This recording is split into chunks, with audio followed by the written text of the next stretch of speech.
What's up, guys? Back again today to share my thoughts on the new Tyler the Creator album. As you guys can see, I'm a fan of the Daft Punk. I'm a fan of the Godzillas. Godzilla has absolutely nothing to do with music. But if you know one thing, I do absolutely love hip hop, which is very crazy. I know, look at me. I don't look like the target audience or whatever they call it nowadays. I got a Migos painting in my closet somewhere. I've had every physical album of Tyler the Creator that he's dropped. Even a rip version of uh, his first project that I can't say yet because we're still only 49 seconds into the video. But the one before Goblin. But yeah, man, I just thought that I'd drop on by here and just give my thoughts on it. I feel like I've been just talking about whatever on my channel recently, and that's exactly what I want it for. I don't want to be dropped into like some kind of box and forced to talk about the same stuff all the time. I love physical media. I love video games, movies, music, art in general, expressing yourself, which is honestly really why I started the channel. But I'm getting off topic already, yapper, certified yapper. But yeah, dude, it's called Don't Tap the Glass. I really gotta say, I've given it one listen.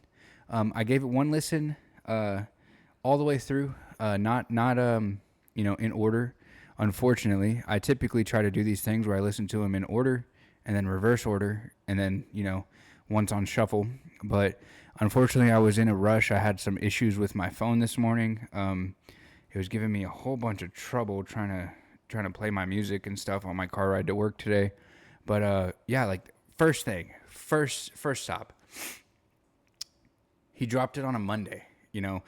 He's gone on record to say, Tyler the Creator has gone on record to say that he prefers albums that drop on Mondays, so that way people can listen to it while they do regular day things, such as like going to work, going to school, going out to eat with your friends, just simple stuff like that. It allows it to have a much more natural feel, and allows you to get like really, really sucked into it. You're not over here, trying to rush it with all of your plans for the weekend. You're not trying to fit it in to try and meet some I don't know, agenda, I suppose you could say. But so I listened to it on my way home from work because I couldn't listen to it on my way to work. But I gotta say, man, I do appreciate the vibe of the album, the keep moving, keep dancing, feel yourself, express yourself. I love that part of it, but I love that about Tyler the Creator's music in general. This one specifically, I do have to say, excuse me, had to burp there, but I don't know, man. I got to give it another listen or two. But that first go around, it's not that I don't like it.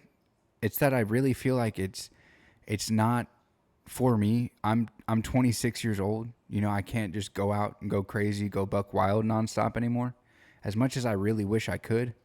But I will say it did get me in a vibe of like, feeling happy go lucky, feeling, positive, and I do appreciate that.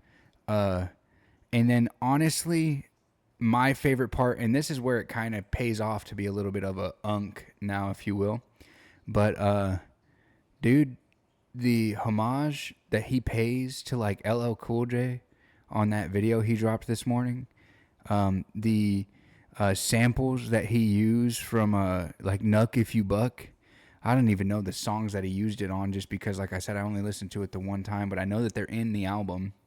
I really appreciate those, not only just because it's like a love for hip hop in general, but it's like a nod to like where he came from. He's a little bit older than me. I want to say he's like 5 or 6 years older than me, but me growing up in the environment that I did, like I was listening to that kind of music like very frequently when I was younger, especially because of like older cousins and stuff, and like the fucking Houston rap and the early LA rap and all that jazz. And it just it gave like another sense of like appreciation to it, because we're finally approaching like a generation where like they haven't listened to that kind of stuff, and they haven't experience that kind of stuff. Literally, one of my workers today, like, I tried to like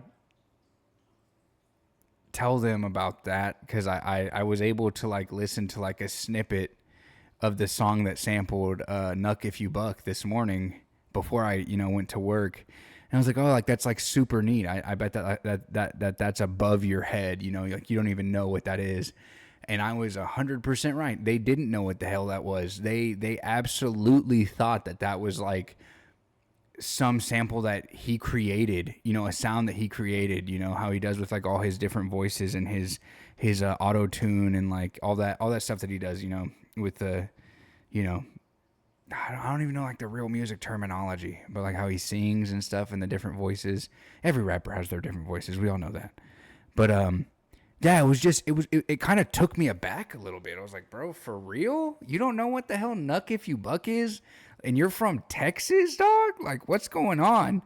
But we're really getting to that point where like we need rappers that are reminding us of these flows. Like that one, that Indian dude from like, I don't know, like I think it was like last year sometime that did the Project Pat flow on that like viral fucking song where it was like all the motorcycle dudes and the car dudes like in that big circle fucking pit.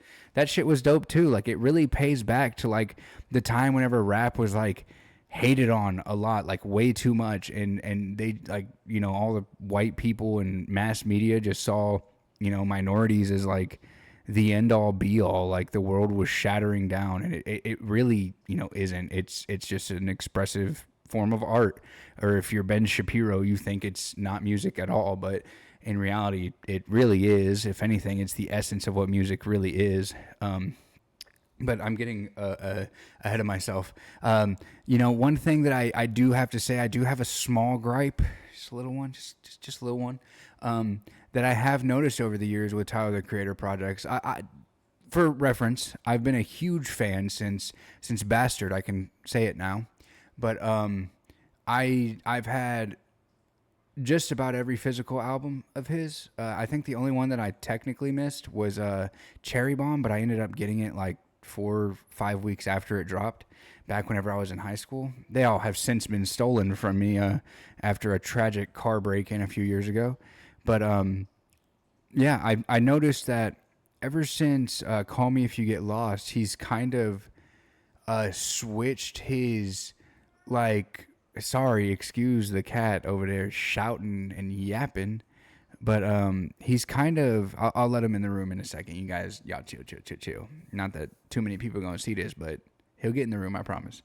But he talks about being a homewrecker and like kind of prides himself on being a homewrecker. And I'm not like a super conservative guy. I'm pretty, pretty left-leaning, pretty progressive, if I do say so myself. I don't have like a super big problem with most people for whatever their beliefs are, but or whatever their practices are, or how they carry themselves as a person. But I personally don't align myself with like being a homewrecker. Even whenever I was single back in the day, like that shit used to bother me, sleeping with chicks that had like boyfriends and stuff. And it just isn't something that I, really prided myself on. And it's not even so much a thing of like lust and I'm going to get what I want. It's more so just like I felt like a shitty person, but not saying that he's a shitty person. It's just not something that I'd like to like listen to, I suppose you could say. And like that's like really my only gripe, aside from realistically it kind of sounds like if I had to be honest, like it low-key sounds like music that's like made for a really younger generation, like a really younger audience, in like the most generic way possible to sound like you're getting up and moving. And like that's not a huge problem. I just don't know if I will personally be listening to it a whole lot. The album did disappoint me a little bit because I was seeing comparisons to Mr. Morale and the Big Stepper album, and then Kendrick Lamar's latest album. Is it the GMC? I forget what it's called. God damn it! It's gonna make me look like I don't listen to music, and I swear I do. But Kendrick Lamar's GNX album, my bad. I saw comparisons of that people were hoping that this album would be his like rapping hard album, but you know, he really didn't. He kind of disappointed me with that. It was more so like a lot of a lot of like melodies and a lot of like singing and stuff, and like that's fine. It just kind of let me down. But I'm not even gonna rate it on like a number scale just because I've only listened to it the one time. But I'd have to say, like, you guys go check it out. Like, y'all let me know down in the comment section below what y'all think. But those are just my first initial thoughts on it. If y'all think I'm tripping and I have like no credibility to be even talking about this topic, by all means, go off. Let me know. But those are just my thoughts. Thoughts of one man. Y'all let me know how y'all feel. Peace.